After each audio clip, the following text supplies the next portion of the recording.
اللہ تعالیٰ نے انسان کو دنیا کے اندر بھیجا. میں بتا رہا تھا آپ کو انسان کو دنیا کے اندر بھیجنے کا مقصد کیا تھا. کہا وَمَا خَلَقْتُ الْجِنَّ وَالْإِنسَ إِلَّا لِيَعْبُدُونَ. جنات بھی پیدا کیے, انسان بھی پیدا کیے, لیکن پیدا کرنے کا مقصد محض میری عبادت ہے. اور دوسری جگہ اللہ تعالیٰ نے فرمایا اِنَّ الْإِنسَانَ لَفِي خُسْرٍ. کہا انسان خسارے میں ہے. تو جب خسارے میں تھا تو سوال ذہن میں سوال ہوگا, جب انسان خسارے میں ہے تو دنیا کے اندر بھیجا ہی کیوں.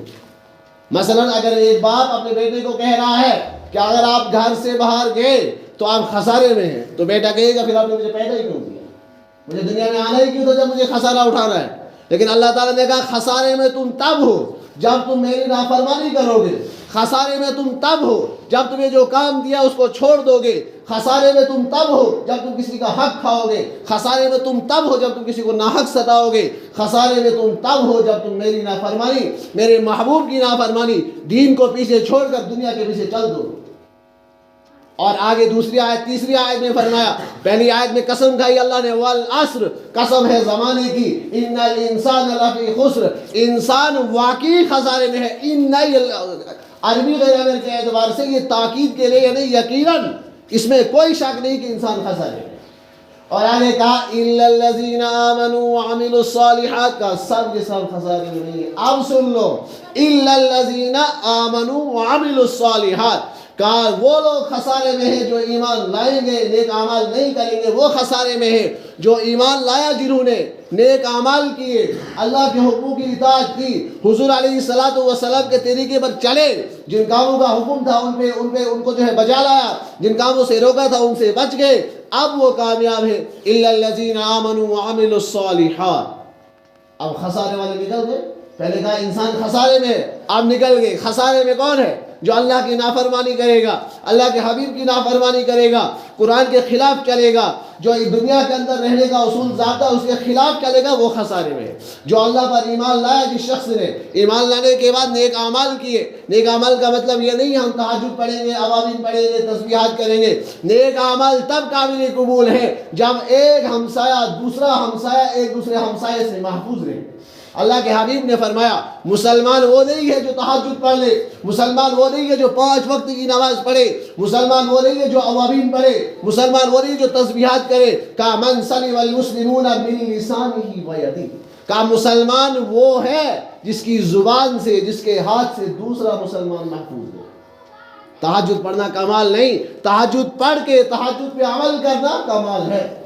اس نے نماز پڑھنا کمال نہیں. پرانے لوگ کہتے تھے روز پالن, روز پالن, نماز پالی. ان کے پالنے کا میں نے پوچھا کسی سے نہیں, لیکن میرے ذہن میں جو لفظ پالن کہتے ہیں وہ میرے ذہن میں جو بیٹھا ہے. لفظ پالن کا مطلب پرانے لوگ کہتے تھے کہ نیک کام کرو, کسی کو ستاؤ مت, تب قبول ہو. اگر نیک کام بھی کرو گے کسی کا حق بھی کھا رہے ہو, قابل قبول نہیں ہے. نیک کام بھی کر رہے ہو, کسی کو ستا بھی رہے ہو, تو فائدہ ہی نہیں ہے. نماز پڑھ رہے ہو لیکن گالیاں دے رہے ہو, فائدہ ہی نہیں ہے. قرآن پڑھ رہے ہو, قرآن بند کر دیا, لوگوں کی غیبت شروع کر دی, فائدہ ہی نہیں ہے قرآن پڑھنے.